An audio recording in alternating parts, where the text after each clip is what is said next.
यदि हजुरहरू कोरियामा हुनुहुन्छ र सिम कार्ड लिने बेलामा आफूले भने जस्तो प्लान कहाँबाट लिने, कसैलाई आफूले आइडी कार्ड दिएर रिक्वेस्ट गर्दाखेरि प्राइभेसी मिसयुज हुने कुरा अथवा कुनै कोरियनसँग गएर लिने बेलामा भाषाको समस्या विभिन्न कारणले गर्दाखेरि समस्या भोगिरहनु भएको छ भने घरमा बसेर आफूले चाहेको प्लान लिन मिल्छ।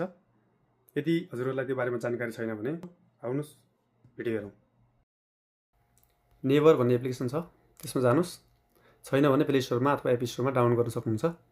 यसको खम्से गर्ने ठाउँमा आल्तुल्फा योकुम्जे भनेर हेर्नुभयो भने धेरै थरीका कम्पनीहरू आउँछन्। मैले चाहिँ धेरै प्रयोग गर्ने र धेरै साथीहरूलाई सजेस्ट पनि गरेको कोड मोबाइल एकदम सजिलो लाग्छ, यसबाट गर्छु। यसमा जानुभयो भने इजी मोबाइल र कोड मोबाइल दुईटा आउँछ, यो चाहिँ दुईटा एउटै हो। मैले इजी मोबाइलमा क्लिक गरेँ। यहाँभित्र गइसकेपछि केटी, एलजी यसरी विभिन्न कम्पनीहरू जुन छन् त्यो चाहिँ देखाउँछ। तल जानुभयो भने यसले यसरी सार्दाखेरि यहाँ विभिन्न प्लानहरू छ। तर यसरी हेर्नुभन्दा थपकी गर्नुभयो भने यसरी खुल्छ। अब यसमा छन्से भनेको सबै हेर्ने कि इभेन्ट भएको हेर्ने कि एलटी 5G कस्तो खालको लिने भन्ने चाहिँ आफूले रोजेर चुज गर्न मिल्छ। मैले छन्सेमा क्लिक गरेँ। केटी जाने कि एलजी जाने आफ्नो चोइस भयो। एलजीको नेट चाहिँ अलिकति राम्रो तुलनात्मकमा भन्ने सुनिएको र मेरो आफ्नो अनुभव पनि त्यो भएको हुनाले म एलजी रोज्छु। एलजीमा यहाँ विभिन्न प्लानहरू छन्। आफूलाई चाहिने प्लान, आफूलाई मनपर्ने प्लान कुन छ त भनेर मूल्य र त्यसले दिने सुविधा कम्पेयर गर्दै जाँदाखेरि महिला चाहिँ 11 GB र 2 GB प्लस दिनको भएको 20,000 मा रहेछ। म यसमा जान्छु। यसमा भित्र जानुभयो भने यो डेटाको बारेमा फोन कल म्यासेज अनलिमिटेड छ। दिनको 2 GB प्लस महिनाको 11 GB भनेको लगभग 71 GB डाटा चलाउन मिल्छ। त्यो सकिएपछि 3 Mbps को गतिमा नेट चल्छ र 3 Mbps भनेको पनि मेरो अनुभवमा चाहिँ राम्रो नेट चल्छ। 2 GB सकिँदाखेरि पनि एचडी भिडियोहरू राम्ररी चल्छ। त्यसपछि भिडियो कल चाहिँ 300 मिनेट चाहिँ फ्री, त्यस पछाडि एक्स्ट्रा पैसा लाग्ने भनेर देखाएको छ। यो प्लान चाहिँ सबैभन्दा महत्त्वपूर्ण कुरा यो हो, 39,600 को प्लान हो, तर यो डिस्काउन्ट भएर 20,000 मा आएको छ र यो डिस्काउन्टको अवधि 7 महिना मात्रै छ है। सबैभन्दा महत्त्वपूर्ण चाहिँ यो डिटेलली हेरेर जानुभयो भने। अब यहाँ मुनिपट्टि जानुभयो भने बनु इदोङ भनेको सेम नम्बरमा जाने कि सिन्गु खाइप गर्ने, नयाँ नम्बर लिने। म चाहिँ त्यही नम्बर रिपिट गर्ने भएकोले बनु इदोङमा जान्छु। यसले देखाएछ मैले चुज गरेको एलजी प्लसको बनु इदोङ हुबुल र सनबुल हुन्छ, यो हुबुल हो। त्यसपछि योगुम्जे सन्थेक भनेर देखाएको छ। मैले 11 GB प्लस 2 GB को। त्यसपछि बेसिक चाहिँ फोन कल अनलिमिटेड भएको देखाएको छु। यहाँ भनेको छ रातो कलरमा खिगान हारिन चाङपुङरो छिल्खिवल कान इमानन छिल्खिवल इउ फ्याङसङ सामान खुसन युगपेगुन छङ्गु थैम्दा भनेको छ। यो भनेको 7 महिना अवधि चाहिँ डिस्काउन्टको अवधि हो र त्यति बेला 20,000 काट्छ। त्यो सकिएपछि सधैँ 39,600 वोन काट्छ भनेको छ है। यो चाहिँ जस्तो 7 महिना सकिनुभन्दा अगाडि नै आफूले अर्को प्लानमा जाने अथवा यो बन्द गर्ने गर्नु पर्यो। अब इसिम लिने कि युसिम छ भने चाहिँ जस्तो फेनुजमबाट युसिम किनेर आफैले एक्टिभ गर्न पनि मिल्छ। छैन भने युसिम अप्सनमा मैले चाहिँ अप्सन गर्छु। यो नानो इल्बान र नानो एनएफसी छ। मेरो अनुभवमा चाहिँ नानो इल्बान भनेको फ्री छ। यो नानो एनएफसी को चाहिँ 7,700 छ। अहिलेको प्राय फोनहरूमा एनएफसी अलरेडी हुने भएकोले यो 7,700 नतिरिकन यो इल्बान गर्नुभयो हुन्छ। त्यो फ्रीमा आउँछ है। त्यसपछि तल जाउँ अनलाइन खाइप सिन्छङमा। अब यसले हाम्रो डिटेल देखाउँछ। अनलाइन खाइप सिन्छङमा बनु इदोङ हो। अनि यो मुयाकचङ, यसमा कुनै सम्झौता छैन। 1 महिना चलाएर पनि क्यान्सल गर्न सक्नुहुन्छ। कतिपय साथीहरूले चाहिँ 6 महिना चलाउनै पर्छ त्यस्तो प्लान हो भनेर हामीलाई नेपालीहरूले दिइरहनु भएको हुन्छ। त्यस्तो चाहिँ होइन। यो 1 महिना चलाएर क्यान्सल गरिदियो भने तपाईँलाई एक्स्ट्रा पैसा लाग्दैन। त्यसपछि यो 39,600 को 19,600 डिस्काउन्ट भएर 2 मानन मात्रै तिर्दा हुन्छ भनेको छ। त्यसपछि यसले सन्तेक गर भन्छ। त्यसपछि एउटा फिल्सु चाहिँ गर्नुपर्छ, अर्को यो सन्तेकवाला चाहिँ नगर्दा पनि हुन्छ। यसले गर्दा विज्ञापनहरू आउँदैन। थाहा पनि गऱ्यो। त्यसपछि यसले फुने इन्जुङ गर भन्छ। त्यो तपाईँ स्वयं हो कि होइन अथवा सट्टामा गरिदिँदै हुनुहुन्छ कि भनेर यसले चेक गर्छ। विदेशी क्लिक गरौँ।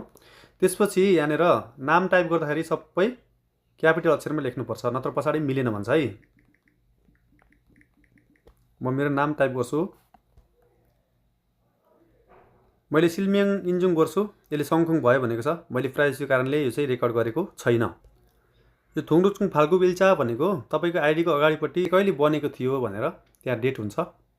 फाल्गु बिल्चा त्यो हान्ने हो। खुक्जक सङ्तेक गरौँ। खुक्जक चाहिँ नेपाल भएकोले नेपाल चुज गरौँ, नेपाल। त्यसपछि यसले इन्जुङ गर भन्छ।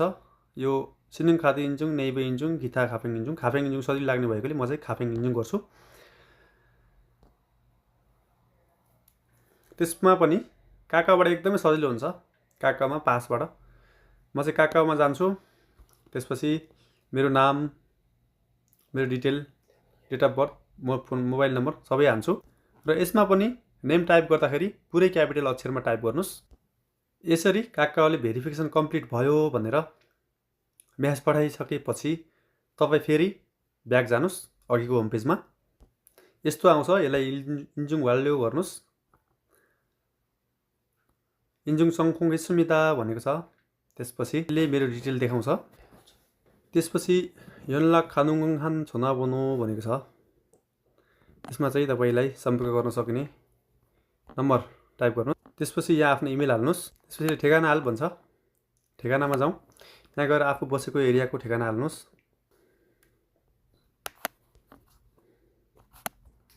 त्यसपछि यसले अहिले चलाइरहेको नम्बर माग्छ। यसमा चलाइरहेको नम्बर जो बनु इदुङ छ त्यो भएको हुनाले यो नम्बर चाहिँ कुन टेलिकमको यसको बिल बाँकी छ कि के छ कि भनेर यसले खम्से गर्छ एकचोटि। बनु इदुङ गर्दाखेरि तपाईँले चलाइरहनु भएको सिम कार्ड यदि आलतुल फोन हो भने यसरी धेरै कम्पनीहरू आउँछन् र तपाईँले चलाइरहनु भएको पुरानो सिम कुन कम्पनीको थियो भनेर तपाईँले थाहा पाउनुपर्ने हुन्छ र त्यो चुज नगरेसम्म तपाईँलाई अगाडि जान दिँदैन। त्यसैले आफूले योभन्दा अगाडि चलाइरहेको सिम जस्तो आलतुल फोन, एलजी, केटी, एसके जुन भयो भने त्यसका पनि त्योभित्र पनि शाखा कम्पनीहरू धेरै छन् र त्यो कम्पनी चाहिँ तपाईँले कुन कम्पनीको थियो भनेर यहाँ चुज गर्नुपर्ने हुन्छ।